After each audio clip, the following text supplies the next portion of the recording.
Type number 6 एक बहुत ही special type है जो मेरे भाई आधारित है एवरेज के कंसेप्ट के ऊपर में। ठीक है, जैसे मेरे पास में सपोज करिए कुछ वस्तुएं हैं और उन वस्तुओं के कुछ हिस्सों को मैं कुछ लाभ पर बेच देता हूं, कुछ हिस्सों को कुछ और लाभ पर बेच देता हूं, तो सभी के ऊपर में कुल मिलाकर के मेरा लाभ कितना होगा। तो अगर आप यहां देखोगे तो मेरे भाई क्वेश्चन में कहा गया कि महेश ने अपने स्टॉक का 3/4 हिस्सा 20% के लाभ पर और स्टॉक का 15 और बाकी जो शेष स्टॉक है उसको 15% के लाभ पर बेचा है, कुल लाभ का प्रतिशत कितना होगा। यानी हमने यहाँ पर क्या कहा, तो हमने यहाँ पर ये कहा कि सर ये जो टाइप है हमारा ये किसके ऊपर में आधारित है, तो ये हमारा एवरेज के कंसेप्ट के ऊपर में आधारित है। किसके ऊपर में आधारित है, तो एवरेज यानी औसत के कंसेप्ट के ऊपर में। अब हम इसमें औसत का कंसेप्ट कैसे लगाएंगे, कैसे अपने सवालों को बनाएंगे, जरा वो देखिए। तो सवाल में बड़े प्यार से यहाँ पर ये कहा गया कि महेश अपने स्टॉक का 3/4 हिस्सा 20% के लाभ पर। तो एक तरफ में आपको क्या करना है, डेटा लिखना है, और दूसरी तरफ में आपको मेरे भाई ये लिखना है कि आपको लाभ या हानि कितने का हो रहा है। तो कहा गया अपने स्टॉक के 3/4 हिस्से पर, कितने पर, 3/4 हिस्से पर 20% का लाभ हो गया हमारा। और उसके बाद में कहा गया शेष स्टॉक, शेष मतलब यहाँ जो भी रिमेनिंग होगा हमारा, उसको हम कितने के लाभ पर बेचेंगे, 15% पे। अब असल में क्या होता है ना, जब दो वाला केस बनता है हमारा, तो इसको हम एलिगेशन से भी कर सकते हैं, लेकिन ऐसा हम एलिगेशन से आपको नहीं सिखाएंगे सर। ठीक है, हम जो बताएंगे आपको वो पूरा बढ़िया तरीके से एवरेज के कंसेप्ट पे बताने वाले हैं। यानी आपको एक ऐसा स्टॉक लेना है, एक ऐसी संख्या लेनी है यहाँ पर जिसका 3/4 बड़ी आसानी से किया जा सके, या एक ऐसा स्टॉक जो मेरे भाई 4 से कट सके। तो क्यों ना हम यहाँ पर मान लेते हैं कि टोटल आर्टिकल ही हमारे पास में 4 था। समझ गए मेरी बात को लेकर के, हम कुल वस्तुओं को कितना मान लेते हैं, तो 4 मान लेते हैं। तो अगर हम 4 मान लेंगे तो यहाँ पर जो है वो इसके पास में कितना है, तो इसके पास में 3/4 है, यानी 4 का कितना है, तो 4 का 3/4 है, यानी हमारे पास में बाबू 3 आर्टिकल है। ठीक है, अब 4 में से 3 आर्टिकल इसके पास में है, तो इसके पास में कितना होगा, तो इसके पास में 1 आर्टिकल होगा। कितना आर्टिकल होगा दोस्त, यहाँ पर 1 आर्टिकल होगा। अब हमें यहाँ क्या निकालना है कि औसतन लाभ या औसतन हानि कितने का है। ठीक है, तो एवरेज निकालने के लिए हम यहाँ पर क्या करते हैं, तो हम यहाँ बोलेंगे सर देखिए एवरेज प्रॉफिट या लॉस निकालना है आपको। तो बोलोगे सर देखो एक वस्तु पर 20% का लाभ है तो 3 पर कितना होगा, 3 × 20 यानी 60% का लाभ होगा। एक वस्तु पर 15 का लाभ है तो 1 × 15 कितना होगा, तो 15% होगा। टोटल इतने का प्रॉफिट हुआ है, और कितने वस्तुओं पर हुआ है भाई, तो वही बात है सर, टोटल कितने वस्तुओं पर हुआ है, तो 4 पर हुआ है। यानी मेरे भाई 75 को अगर आप 4 से भाग करोगे तो लगभग आपका कितना निकल करके आने वाला है अप्रोक्सीमेटली, तो बोलोगे सर देखिए 19% के करीब में, क्योंकि देखिए 75/4 जो होता है ना वो आपका यहाँ पर कितना हो जाएगा, 4 से आपका एक बार में। ठीक है, ये आपका मेरे भाई हो जाएगा, उसके बाद 35 हो गया, 4 × 8 = 32, 30 यहाँ पर वही 18.75 आपका जाएगा, जो कि लगभग 19% के बराबर होगा, और ये हमारा बिल्कुल सही उत्तर होगा। तो जब भी ऐसा सवाल आप लोगों के सामने आता है, ऐसे सवाल में मेरे भाई औसत का कंसेप्ट लगता है, और आप इसी तरीके से बनाएंगे। जैसे आप लोग एक और क्वेश्चन देखिए, आपके एनटीपीसी का ही ये सवाल हम आपको करा रहे हैं। आप देखिए सवाल में क्या कहा गया है, तो क्वेश्चन में बोला गया 40% माल को 2% की हानि पर बेचा जाता है, शेष सामान को 4% के लाभ पर बेचा जाता है, कुल पर 250 रुपए का लाभ होगा, तो बेची गई वस्तु का क्रय मूल्य कितना है। मतलब अब यहाँ पर हम प्रतिशत आपसे नहीं पूछ रहे हैं, लेकिन उसी प्रतिशत के आधार पर हम आपसे क्रय मूल्य जरूर पूछ ले रहे हैं। ठीक है, तो इसमें सारा खेल होता है ना, जो तुम आर्टिकल मानते हो उसका। तो एक काम करो, कुल मिलाकर के अपनी तरफ से 100 वस्तुओं को मान लो यहाँ पर कि तुम्हारे पास में कितनी वस्तु थी, 100 वस्तु थी। अब एक तरफ में डेटा ले लो और एक तरफ में प्रॉफिट या लॉस ले लो। 40% of the good are sold at 2% loss, इसका 40% कितना हो गया, तो 40 हो गया। इस पर लॉस कितने का हुआ, 2% का हुआ। हिंदी में ही पढ़ सकते हैं कि 40% माल 2% के हानि पर, तो इसका 40% इतना माल हो गया जो कि 2% के हानि पर, और जबकि शेष सामान 100 में से 40 निकल गया, तो शेष कितना बचा, 60, और ये कितने पर बेचा गया, तो ये 4% के लाभ पर बेचा गया।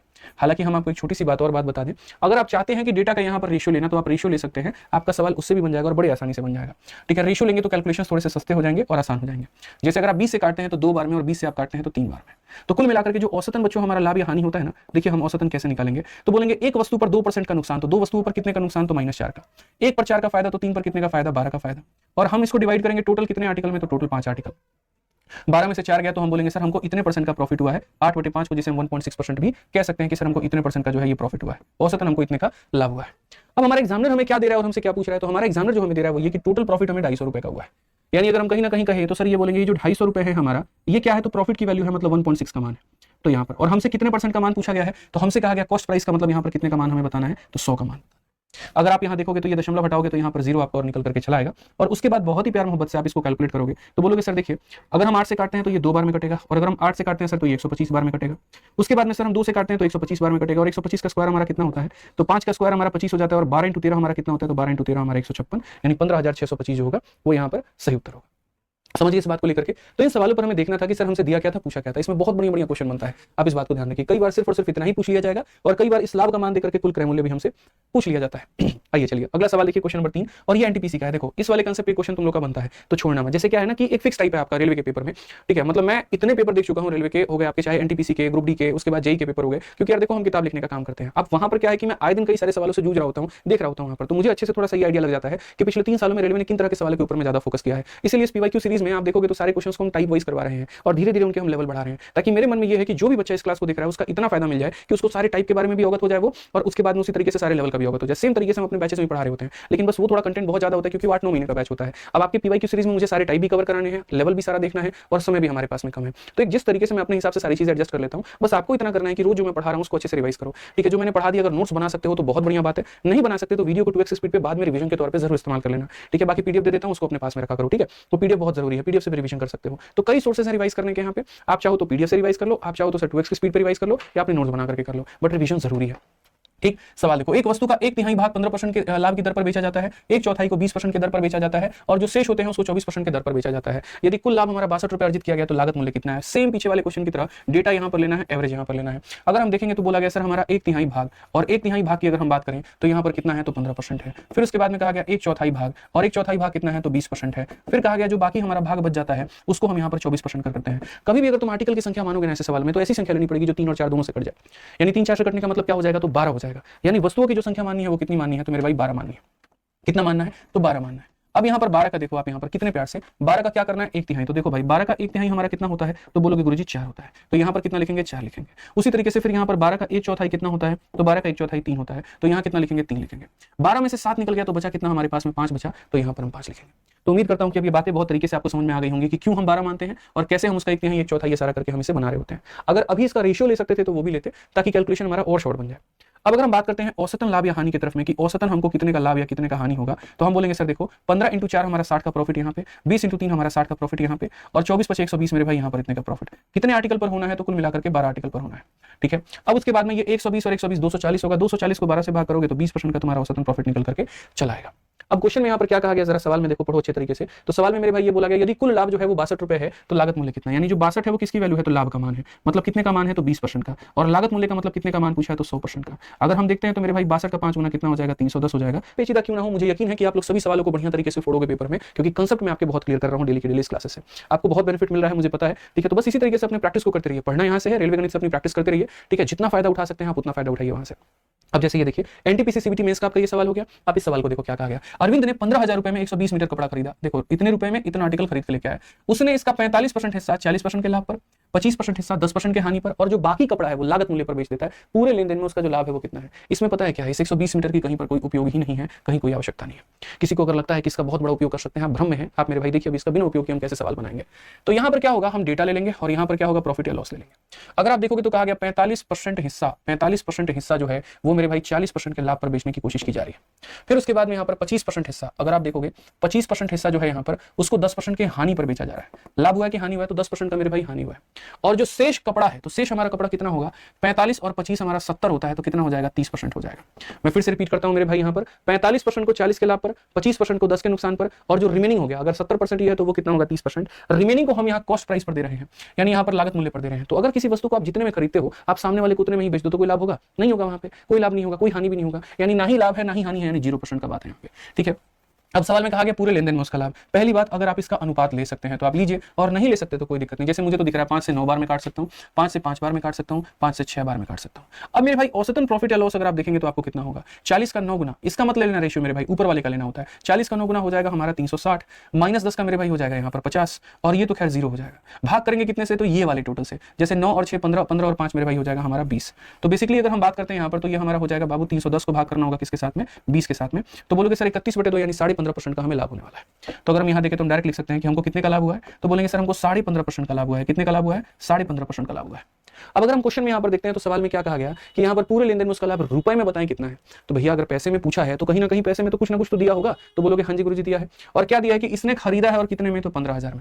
यानी अगर हम बात करते हैं तो ये 15,000 अब उसके खरीद का दाम है। खरीद का मतलब जानते हो कितने का मान होता है, 100 का मान है। और हमसे यहाँ पर कितने का मान पूछा है तो 15.5 का मान।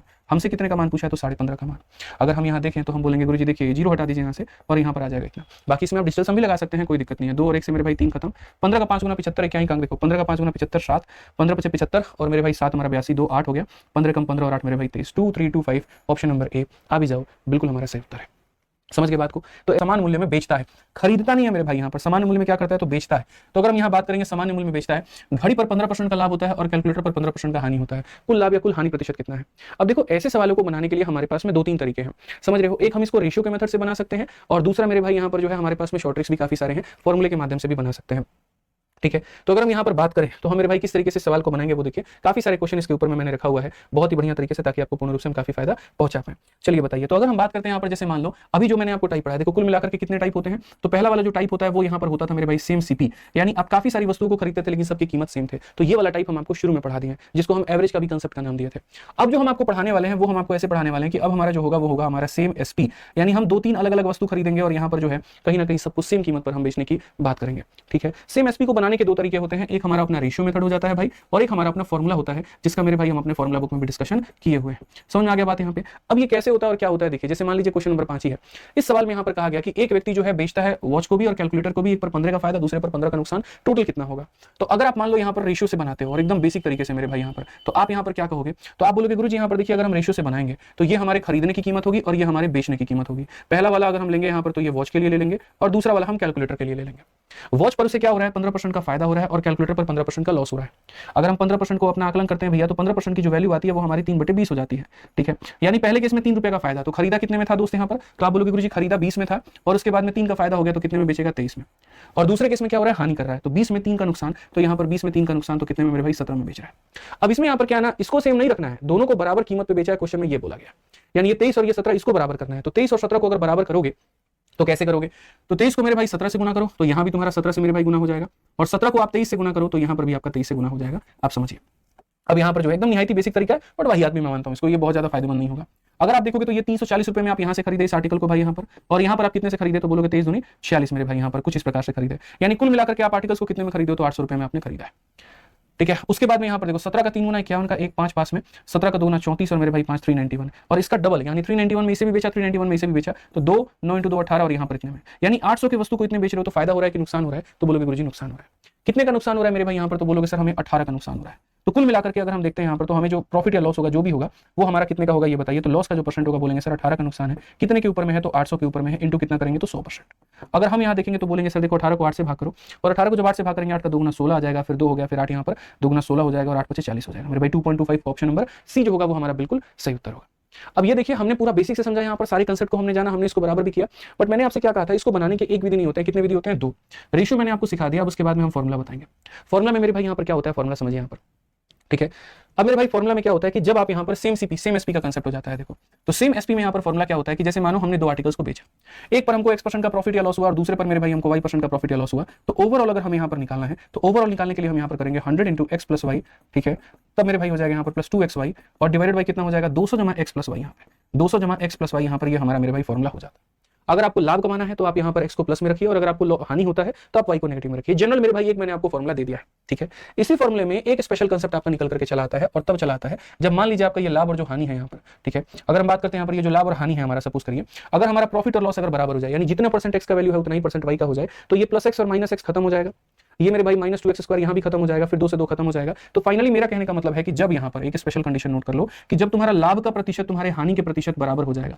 ठीक है, तो यहाँ पर लाभ का % और हानि का % बराबर हो जाएगा, तो ये जो फॉर्मुला है मेरे भाई ये इसमें टर्न आउट कर जाएगा कि कुल मिलाकर के हमें जो होगा मेरे भाई यहाँ पर -x² / 100 का मेरे भाई नुकसान होगा। यानी अगर मैं बात करूं तो मेरे पास में सपोज करिए 2 मोबाइलें हैं और ये दोनों मोबाइल को सपोज करो यहाँ पर, ये सपोज करो हमारे पास में 2 मोबाइलें हैं, मैंने इसको भी बेचा, मैंने इसको भी बेचा, दोनों को मैंने बराबर पे बेचा 10,000 रुपए में। ठीक है, हालांकि 10,000 में नहीं बिकेगी वो अलग बात है, बट बेच दिया, मान लेते हैं, गरीब के टीचर है, मानना हमारा अधिकार है, हमने बेच दिया मेरे भाई 10,000 में। यहाँ पर समझ रहे हो, इसको बेचने पर हमको फायदा हुआ, इसको बेचने पर हमको नुकसान हो गया, और 10% का प्रॉफिट इस पर, 10% का लॉस इस पर। यानी जब दोनों के प्रतिशत हमारे बराबर हो जाते हैं ना, तो उस केस में ओवरऑल निकालने के लिए हमें याद रखना ओवरऑल में लॉस ही होगा और x² / 100 का होगा। तो अगर हम इस क्वेश्चन की यहाँ बात करेंगे 6 नंबर सवाल की या 5 नंबर सवाल की भाई मेरे, तो क्वेश्चन पे यहाँ पे क्या कहा गया जरा देखो। तो सवाल में अगर हम बात करते हैं तो ये बोला गया सर देखिए सारी चीजें हटाइए, आप यहाँ सारी बकरीती हटाइए। जैसे आपने यहाँ पर देखा और आपने यहाँ पर क्या देखा कि सर एक वस्तु पर 15 का लाभ है, दूसरे पर 15 का हानि है, तो कुल मिलाकर के हमको हानि होगा, और हमको हानि होगा तो वो किसके बराबर में होगा, तो बोलेंगे सर देखिए यहाँ पर माइनस का x² में क्या हो जाएगा, तो 100। ठीक है, ये समझिए x का मतलब कितना है 15, 15 का स्क्वायर कितना हो जाएगा, तो बोलोगे सर देखो ये माइनस चिन्ह क्या बताता है, लॉस बताता है, तो 15 का स्क्वायर हो जाएगा हमारा 225 हो जाएगा दोस्त यहाँ पे, और बट्टे में कितना होगा तो 100 होगा इतना %। अगर आप देखोगे तो भैया 2 0 है तो यहाँ 2 अंकों के बाद में दशमलव लगाना है, यानी इतने % का हमें क्या होने वाला है, तो इतने % का मेरे भाई यहाँ पर 2.25 का हमें लॉस होने वाला है। कौन सा ऑप्शन है, तो C4 का होना प्यार है। समझ गए बातों को लेकर के आप। तो जब आप दो वस्तुओं को, पहली दो कंडीशन, पहला की बराबर कीमत पर बेच रहे हैं और दूसरा लाभ का % हानि के % के बराबर, तो x² / 100 होगा। आ जाओ भाई, चलो बहुत बढ़िया तरीके से सवाल को देखो। 6 नंबर सवाल क्या कहा गया, बोला गया एक व्यापारी ने 2 फ्लैट इतने रुपए में बेचे हैं, एक पर 9 का लाभ होता है, दूसरे पर 9 की हानि होती है, पूरे में उसका लाभ या हानि कितने का होगा। भाई साहब बस 9 का स्क्वायर करो, ठीक है, x का स्क्वायर करो, डिवाइड करो किससे, 100 से मेरे भाई, बस याद रखना मेरे भाई। तो ये हमारा क्या हो जाएगा, कुल मिलाकर के हानि या लाभ होगा, तो भैया हानि होगा यहाँ पे इतने % का, माइनस का x² / 100। 9 का स्क्वायर कितना होता है 81, 81 को 100 से भाग करेंगे कितना आएगा 0.81%। और ये जो माइनस का चिन्ह होता है ये क्या बताता है कि लाभ हो रहा है कि हानि हो रहा है, हानि हो रहा है। ठीक है, तो कंसेप्ट इसी को कहते हैं कि एक बार जब आपने कंसेप्ट बिल्ड कर लिया ना, तो कोई माइकल लाल आपको किसी भी सवाल में परास्त नहीं कर सकता, ये मैं आपसे कह रहा हूं, और सवालों की धज्जियां उड़ा करके रख दोगे आप यहाँ पर। ये सवाल देखो मेरे भाई, कितना भयंकर सवाल आपको दिख रहा होगा, लेकिन आप अब इसको कैसे उड़ा दोगे कि एक आदमी 2 वस्तुएं प्रत्येक इतने रुपए में बेचता है, ये क्या है, तो विक्रय मूल्य है, सेलिंग प्राइस है बाबू यहाँ पे। ठीक है, उससे एक पर 15 का लाभ होता है और दूसरी पर 15 का ही हानि होता है, पूरे लेन देन में उसका लाभ या हानि कितना होगा, लेकिन अब रुपए में पूछा गया है। अब बोलोगे सर ये कैसे बनेगा, ये परसेंटेज वाला सवाल जो है वो तो बन जा रहा था, इसे कैसे बनाएंगे, वैसे ही बनाएंगे जैसे पहले बना रहे थे। देखो यहाँ पे समझना आप ये बताओ कुल मिलाकर के आपको हानि होगा कि फायदा होगा? तो बोलोगे सर हमको हानि होगा। कितना होगा? तो माइनस का 15 का स्क्वायर और बट्टे में कितना हो जाएगा 100।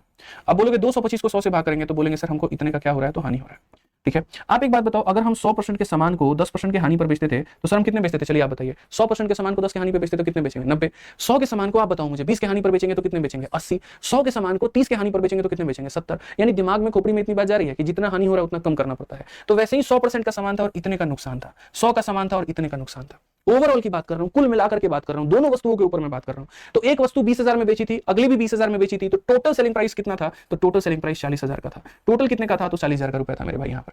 ठीक है, उस केस में आप ये बताओ ये हमारा कितने का मान है?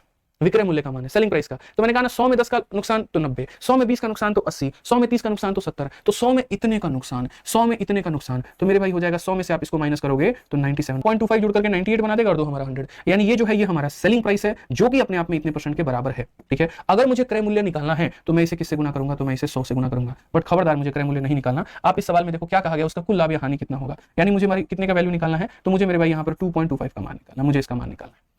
बस बात खत्म यहाँ पे। अब इस सवाल की अगर हम बात करते हैं तो देखिए सर इसे कैसे बनाएंगे और क्या बनेंगे, समझिए कि जो दिया गया है वो विक्रय मूल्य है, यानी इतने का मान है, और जो पता करना है वो इतने का मान है। एक बार हम सारे ऑप्शंस के डिजिटल सम लगा लेते हैं भाई, ताकि हमें यहाँ पर दिख जाए। तो 9 जैसे खत्म हो गया यहाँ पर, 5 और 2 7, 5 2 7 और 1 हमारा 8 हो जाए।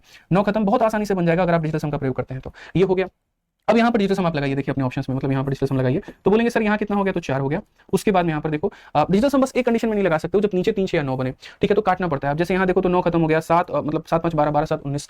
ठीक है, तो अगर आप देखोगे 9 खत्म हो गया, 7 7 14 14 5 19 19 का मतलब 1 होगा हमारा, लेकिन ये तो 9 का कोई मल्टीपल आ ही नहीं रहा है। What is total profit total loss in the transaction?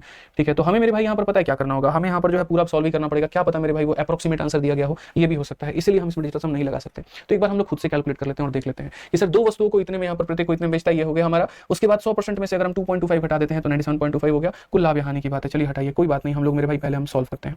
25 से अगर आप काटोगे ना तो आप 25 से काटो, ये 25 से आपका कितनी बार में कटेगा? 9 बार में, और ये 25 से काटोगे 3 बार में आपका 75 हो जाएगा। ठीक है, बचेगा कितना आपको पता है? तो बोलोगे सर 22 बचेगा यहाँ पे, और ये हमारा हो जाएगा 7। फिर 25 से अगर आप देखोगे तो 9 बार में 225 हो जाएगा, तो 225 मतलब यहाँ पर फिर से इतना होगा, 391 के करीब में नीचे हमारा बचेगा।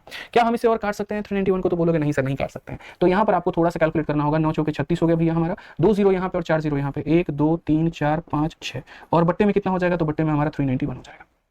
ठीक है, अब अगर आप इसको भाग करोगे, सही जा रहा है ना हमारा, कोई दिक्कत तो नहीं है बिल्कुल। यहाँ पे ये इतने की वैल्यू दी गई है और हमें कितने का मान निकालना है? तो 2.25 का मान। एक चीज और हम यहाँ पर गड़बड़ कर चुके हैं, और जो मुझे लगता है कि इसका दशमलव जब हटाते तो नीचे हमारा 2 0 मिलता है, तो मतलब आप इसको हटा दो। कहने का मतलब यहाँ पर क्या है? कहने का मतलब यहाँ पर ये देखो, मैं फिर से आपको कैलकुलेट करके बता देता हूँ, थोड़ा सा कैलकुलेशन में है यहाँ पे, और वो यहाँ पर ये थोड़ा सा यहाँ पर, जैसे मान लो हम इसको कैलकुलेट करना है, इसे कैलकुलेट करना है, दशमलव के बाद में 2 अंक है, दशमलव के बाद 2 अंक यहाँ पर हटा दीजिए। 25 से काटिए तो 9 बार में कटेगा, और 25 से जैसे हमने काटा 3 बार में 75 हो गया, फिर 9 बार में 225 हो गया, फिर 1 बार में इतना हो गया। सो बेसिकली हमारा ये हो जाएगा 9 चौके 36, 1 2 3 और 4, और इसको भाग करेंगे 391 से। जब 391 से भाग करेंगे तो पहली बार देखो इसका 9 गुना हमारा जाएगा, तो यहाँ पर 9 कम 9 9 9 81 हो गया मेरे भाई, और आपका ठीक है 9 के 27 और 8 मेरे भाई 35 19 हो जाएगा। तो 3600 में से 35 19 निकाल दो, पहली बात 9 बार में भाग करेगा तो तुम्हारा बचेगा कितना? तो बोलोगे सर 81 हमारा बच जाएगा। ठीक है, 81 मेरे भाई बच जाएगा, 1 0 आ जाएगा 810। अब ये देखो कहीं ना कहीं 2 बार में तुम्हें लेके जाएगा। ठीक है, अब ये 2 बार में कितना लेकर के जाएगा? तो 391 मेरे भाई ये तुम्हारा हो जाएगा 2 बार में 2 9 2 18, और यहाँ पर हो जाएगा 7, तो बेसिकली हमारा हो जाएगा भैया 18 और 10 28। ठीक है, 18 और 10 28 हो जाएगा, 280 के करीब में हमारा ये चला जाएगा। ठीक है, यहाँ पर आप देख सकते हैं 18 10 28 280 और 280 जाएगा आपका, तो लगभग जो है ये 921 के करीब में आएगा। ऑप्शन नंबर जो होगा यहाँ पर बी फॉर बाहुबली, क्योंकि 920 पॉइंट समथिंग करके आएगा जो बी होगा। इसलिए हम शुरू में जब डिजिटल सम लगाएं तो नहीं लगा। क्यों नहीं लगा? क्योंकि आंसर अप्रोक्सीमेट दिया गया है, मतलब घुमा फिरा करके पूरा राउंड करके दिया गया। तो एक बात आपको अपने जीवन में और भी ढाल लेनी है कि जिन सवालों में डिजिटल सम, मतलब जिन सवालों में अप्रोक्सीमेट में आंसर दिया गया होता है वहां डिजिटल सम प्रयोग नहीं कर पाते हैं। समझ लो मेरी बात को लेकर के आ जाओ। ठीक है, नेक्स्ट आगे बढ़ते हैं, अगला सवाल देखते हैं। 8 नंबर क्वेश्चन मेरे भाई क्या बोला गया, फटाफट यहाँ देखो। तो सवाल की अगर हम बात करते हैं तो कहा गया 2 बाइक लागत मूल्य मेरे भाई। ठीक है, 2 बाइकों के लागत मूल्य, मतलब अब ये देखो सीपी है और ये लागत मूल्य का योग है हमारा। कहा गया एक बाइक को 20 के लाभ पर और दूसरे को 20 के हानि पर बेचा गया, विक्रय मूल्य समान है, तो बेची गई पहली बाइक का क्रय मूल्य हमारा कितना है?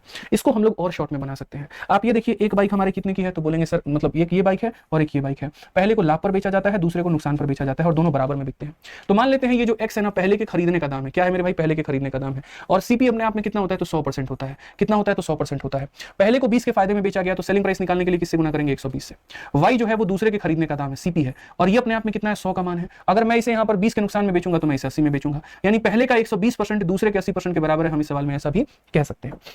अब उसके बाद अगर आप देखोगे तो बोलोगे 100 से 100 खत्म गुरुजी, 40 से 2 बार में, 40 से 3 बार में, तो हम यहाँ बोलेंगे सर x अपॉन में y का जो मान आएगा वो हमारा 2/3 आएगा। यानी इनके खरीदने की कीमतें 2 और 3 के अनुपात में होंगी। यानी कहीं ना कहीं ये जो 5 यूनिट है भाई यहाँ पर, ये 5 यूनिट हमारा बराबर हो जाएगा, और किसके बराबर हो जाएगा? 1 लाख के। किसके बराबर हो जाएगा? 1 लाख के। तो 5 यूनिट अगर 1 लाख के बराबर में हो रहा है तो 1 यूनिट हमारा बराबर हो जाएगा किसके बाबू? तो 20,000 के। और अगर 1 यूनिट 20,000 के बराबर हो जाएगा तो बोला गया पहली वाली की कीमत कितनी है, तो 1 यूनिट का मान 20,000, तो यहाँ पर 2 यूनिट का मान हो जाएगा मेरे भाई यहाँ पर 40,000 हो जाएगा, और यहाँ पर 3 का मान कितना हो जाएगा 60,000, और अगर ये 40 का है ये 60 का है तभी मिलाकर के कितने का है 1 लाख का है। तो ये स्पेशल क्वेश्चन स्पेशल तरीके से बनाया जाता है। जब ये क्वेश्चन में यहाँ पर ये बोल दे कि दो वस्तुओं का विक्रय मूल्य समान है लेकिन जो डेटा है वो क्रय मूल्य का डेटा दे दे, जो पैसा है वो क्रय मूल्य का दे दे, तो याद रखना दोस्तों इसको बनाने का ये तरीका है कि पहले का सेलिंग प्राइस दूसरे का निकालो, बराबर कर दो, सीपी का रेशियो आ जाएगा, जो दिया गया होगा वो टोटल का मान होगा, और यहाँ पर इस तरीके से हम इसे तोड़ पाएंगे। ठीक है, बढ़िया से पढ़ते रहो, बहुत खतरनाक खतरनाक कंसेप्ट देंगे आप लोगों को यूट्यूब पर। आराम से अपने इस फ्री सेशन को ज्वाइन करो भाई, सब्सक्राइब कर लो। ठीक है, सिलेक्शन तक तुम्हारा साथ निभाने वाले हैं। ठीक है ना, जब कह दिया मेरे भाई, शुरू में तो हम पढ़ाने से बहुत सोच रहे थे पता नहीं क्या होगा कैसे होगा, लेकिन जब ठान लिया ना तो मजा बहुत आ रहा है। सच बताओ, कहते ना कि शुरू मजबूरी में किए थे बट मजा आ रहा है, वही वाली बात है भाई साहब। ठीक है, तो मजा आ रहा है, और मजा आ रहा है तो बस गर्दा उड़ेगा भैया, एकदम सब्सक्राइब कर लेगा। ठीक बनो, कहीं छठों के दिन पढ़ जाए, दीपावली के दिन पढ़ जाए, बढ़िया तरीके से पढ़ जाए, क्योंकि आपकी बार छठ दीपावली सब जो वस्तु ए और बी को कुल 2312 रुपए में खरीदा। अब देखो ये कैसा दाम है, खरीदने का दाम है। ए को 16 के हानि पर बेचा और बी को 20 के लाभ पर बेचा। ए और बी का विक्रय मूल्य समान था तो उनकी कीमतों के बीच का अंतर क्या होगा, जस्ट पीछे वाला मेथड उड़ा दो। अरे ऐसा ऐसा सवाल होता है, बताओ ऐसे लोग को हम देखते हैं इतना बेसिक से पढ़ाते हैं यार, पता नहीं क्या पढ़ाते हैं लोग। ठीक है, मतलब ऐसा सॉल्यूशन जिसकी क्या बोले कूड़ा कचरा मेरे भाई सॉल्यूशन है वहां पे। ठीक है, तो इन्हीं चीजों को सुधारने के लिए हमने तरीके बदले वहां पे। पहले तो हमने रेलवे गणित के माध्यम से बच्चों को शिक्षित किया, वहां समझाया कि देखो तरीके अलग सीखो, कंपटीशन को अगर तोड़ना है आज के समय 5G के जमाने में ना, तो भाई स्पीड अपनी अलग होनी चाहिए। ठीक है, और अब हम यहाँ पर इस सेशन के माध्यम से आपको बता रहे हैं। सोचिए मेरे पास में कंडीशन क्या है, पहला कंडीशन ये है कि दोनों वस्तुओं का मेरे भाई एसपी हमारा सेम है। ठीक है, और यहाँ पर दूसरा क्या है, तो मेरे भाई सीपी की कीमत दी गई है। तो जब ऐसा हो तो पहले की कीमत x मान लो, उसके बाद में आप उसको 16 के लॉस में बेचते हो, यानी 100 का सामान है 16 के लॉस में बेचा तो कितने बेचा 84 में। दूसरे को आप y मान लो, अगर 100 का सामान है मेरे भाई यहाँ पर और कहा गया 20 के फायदे में बेचा तो कितने बेचा 120 में बेचा। तो ये हमारा पहले का यहाँ पर है यहाँ पे सेलिंग प्राइस, और ये दूसरे का, दोनों को क्या करना है बराबर। अगर आप देखोगे तो 12 से बोलोगे सर देखो 24 से हम काटेंगे कितनी बार में, 24 से 5 बार में, 24 से नहीं 24 से मत काटो आप यहाँ पर, आप 12 से काटो 12 से 7 बार में कटेगा, 12 से काटो 10 बार में। तो बेसिकली x अपॉन में जो y आएगा वो हमारा हो जाएगा 10/7, यानी खरीदने की कीमतें 10 और 7 की है, खरीदने की कीमतें 10 और 7 की हैं। अब अगर आप देखोगे ना तो 10 और 7 का मतलब यहाँ पर यही 17 यूनिट, और 17 यूनिट का मान दोस्त यहाँ पर कितना है, तो वही हमारा 2312 कितना है दोस्त यहाँ पर 2312 है। आप इस बात को समझिए, तो अगर 17 यूनिट का मान 2312 है तो 1 यूनिट का मान कितना हो जाएगा, तो बोलोगे 17 कम 17 61 हो गया, 3 बार में 51 और 6 बार में इतना 136। और अगर 1 यूनिट का मान इतना है, हालांकि मैं इतना सारा लिपापोती ना करवा करके मैं सीधा सीधा ये भी बोल सकता हूँ कि सुनो ये जो 2312 है ना, ये दोनों का जोड़ है, दोनों का योग है, मतलब ये 17 का मान है। और हमसे जो पूछा गया वो ये पूछा गया दोनों का अंतर बताओ, मतलब 3 का मान पूछा गया। तो 17 से अगर हम एक बार में काटेंगे, फिर 3 बार में काटेंगे और एक बार में, तो 136 का 3 39 39 18 मेरे भाई 408 रुपए यहाँ पर हो जाएगा। और बिल्कुल डी फॉर देवर जी हमारा बिल्कुल हमारा सही उत्तर होगा ऑप्शन नंबर डी। सवाल चाहे मेंस का हो, सवाल चाहे प्री का हो, सॉल्यूशन हमारे अपने अंदाज में मिलेगा आपको, एकदम परफेक्ट मिलेगा कि इससे भी शॉर्ट अगर धरती पर खोजो ना तो संभव ही नहीं है, होगा ही नहीं, एग्जिस्ट ही नहीं करेगा। सेक्स के दौरान क्या करना चाहिए और क्या नहीं, समझ गए। जल्दी से इस 10 नंबर सवाल का उत्तर दीजिए। क्वेश्चन में क्या कहा गया, एक व्यक्ति 3600 के 2 खिलौने ए और बी खरीदता है, वह खिलौना ए को 20% के और यहाँ खिलौना बी को 50% के लाभ पर बेचता है। दोनों खिलौनों का जो विक्रय मूल्य है बराबर है। अगर वह बी को 20 के लाभ पर बेचना चाहता है तो बी का विक्रय मूल्य हमारा ज्ञात करिए कितना होगा। ये भी कोई सवाल है, आप ये बताओ यहाँ पे क्या कहा गया मेरे भाई। पर्सन बाई देखो 2 खिलौने को 3600 रुपए में खरीदता है, अभी समझाए थे। मान लो ये खिलौना ए का तुम्हारा क्रय मूल्य है, ठीक है, और खिलौने ए को 20% और बी को इतने के लाभ पर बेचता है, तो कहीं ना कहीं ए अगर अपने आप में 100 है तो 20 के लाभ में बेचा जाएगा तो 120 में बेचा जाएगा। ये बी का क्रय मूल्य है जो कि अपने आप में 100 है, अगर मेरे भाई उसको हम कितने के प्रॉफिट में बेचेंगे 50 के लाभ पर बेचेंगे, तो यानी हम इसको 150 में बेचेंगे, यानी ए का 120% बी के 150% के बराबर है। तो बाबू अगर काटोगे तो 30 से 4 बार में और 30 से 5 बार में। तो अगर हम देखते हैं तो बोलेंगे सर ए और बी का जो यहाँ पर क्रय मूल्य का अनुपात होगा वो 5 और 4 का होगा। कितने का होगा, तो 5 और 4 का होगा। अब देखिएगा अगर आप यहाँ पर इतने में उसने दोनों खरीदे हैं तो वही बात है, यहाँ पर 5 और 4 का मतलब कितना यूनिट होता है, 9 यूनिट होता है। 9 यूनिट का मान हमारा किसके बराबर में है, तो 3600 के, तो एक का मान कितना हो जाएगा 400 रुपए। और अगर एक का मान 400 रुपए हो जाएगा तो इसने बी का विक्रय मूल्य पूछा है, तो बी का विक्रय निकालने के लिए पहले बी का क्रय मूल्य निकालना पड़ेगा। तो एक का मान 400, तो 4 का मान कितना हो जाएगा, 4 × 4 1600 रुपया, यानी बी कितने में खरीदा गया था 1600 में। अब सवाल में यह कहा गया है कि अगर बी को 20% के लाभ पर बेचा जाए तो कितने में बिकेगा, तो हम बोलेंगे गुरुजी देखिए सवाल यहाँ पर खरीदा कितने में 1600 में, जो कि अपने आप में 100 का मान है। अगर 20 के लाभ पर बेचेंगे तो यहाँ पर इतने में बेचेंगे, या तो सर इसका 20% होता 320 जोड़ देते 1920 आंसर आ जाता, नहीं तो एकदम बच्चों की तरह से सॉल्व कर लो। तो बोलोगे 16 × 12 हमारा कितना होना है 192, ये हमारा करेक्ट आंसर है, ऑप्शन नंबर सी का होना प्यार है। बुझे कि नहीं बुझे बताओ जल्दी से यहाँ पे, चलो आ जाओ। अब उसके बाद में नेक्स्ट क्वेश्चन चलते हैं और अगला सवाल हम लोग देखते हैं 11 नंबर सवाल क्या कहा गया जरा पढ़िए। एनटीपीसी के प्री का बड़ा ही प्यारा, बड़ा ही खूबसूरत, बड़ा ही अद्भुत, बहुत ही शानदार सवाल। क्या कहा गया बच्चों देखिए, लवली विक्रय मूल्य पर अपने लाभ प्रतिशत की गणना करता है। किसके ऊपर में करता है, विक्रय मूल्य। कल वाले क्लास का कंसेप्ट है ये, याद है कल वाली क्लास में क्या पढ़ाए थे, सेम यहाँ पर प्रॉफिट परसेंट ऑन एसपी, याद है ना कि अगर किसी को लाभ हो या हानि हो लेकिन विक्रय मूल्य के ऊपर में हो, तो बस वही बात है। लवली भाई साहब बड़े प्यारे इंसान है, बताओ। तो लवली जो है वो कैलकुलेट करता है अपने प्रॉफिट परसेंटेज को सेलिंग प्राइस के ऊपर में। फिर यहाँ पर क्या कहा गया, जबकि बंटी जो है वो लागत मूल्य पर उसकी गणना करता है। वे पाते हैं कि उनके लाभ में 100 रुपए का अंतर है, यदि उनका विक्रय मूल्य समान है और दोनों का 25% का लाभ है तो क्या होगा। ये सवाल पता है क्या है मेरे भाई, यहाँ पर ये 4 चांद लगाने वाला क्वेश्चन है। 4 चांद का मतलब एकदम स्टार वाला, आप ऐसे मान करके चलो। आपको पता है क्या होता है आजकल मेरे भाई यहाँ पर ऐसा है, ठीक है, मैं लोग में से पूछते हैं सर आप रिकॉर्डेड क्यों पढ़ा रहे हो, तो मेरे भाई रीजन यहाँ पर ये होता है ना कि रिकॉर्डिंग करने का फायदा ये होता है कि मैं बड़े से बड़े सवालों को बड़े प्यार से तोड़ पाता हूँ, कमेंट की जिगजिग नहीं होती, टेंशन नहीं होती। मुझे ये लगता है पढ़ कौन रहा है, तो वो बच्चा जिसके मन में यहाँ से सिलेक्शन लेने का, पढ़ा कौन रहा है, जो खुद सिलेक्टेड है, जो इंस्पेक्टर है, ठीक है। नारा भी क्या है, इंस्पेक्टर है, इंस्पेक्टर बनाएंगे, सिलेक्टेड है, सिलेक्शन दिलाएंगे, तो उस मॉडल पे चलेंगे ना। हमको यहाँ पर थोड़ी मेरे भाई यहाँ पर महाकाल के नाम पे सब्सक्राइब कर दो, लाइक की बात करूँ तो सबसे पहले दोस्त यहाँ पर ये बोला गया है कि देखो दो वस्तुएं हैं, एक इंसान अपना प्रॉफिट जो है वो किस पे कैलकुलेट कर रहा है, तो सीपी के ऊपर में, और दूसरा इंसान अपना प्रॉफिट जो है वो कैलकुलेट कर रहा है एसपी के ऊपर में। उसके बाद में अगर हम बात करें यहाँ पर, तो दोनों का मेरे भाई जो सेलिंग प्राइस है वो यहाँ पर क्या है, तो सेम। ठीक है, दोनों का क्या है, तो सेलिंग प्राइस हमारा सेम है। समझ रहे हैं बात को लेकर के, बस ये कंडीशन है।